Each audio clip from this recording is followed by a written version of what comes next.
si Annie nagka-shredded to pieces in my dreams. And then, and I screamed help.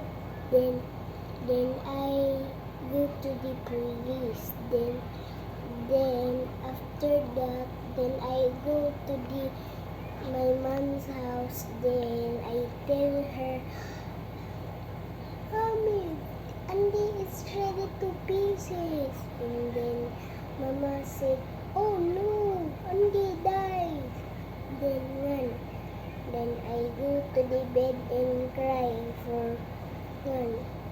for Andy die. And then I woke up in the morning.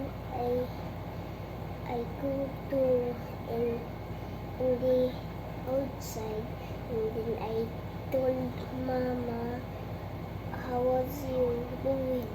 And then he said, a horrible dreams. Then I go to the bathroom and we wait. Mo to yung damgo. Mo to.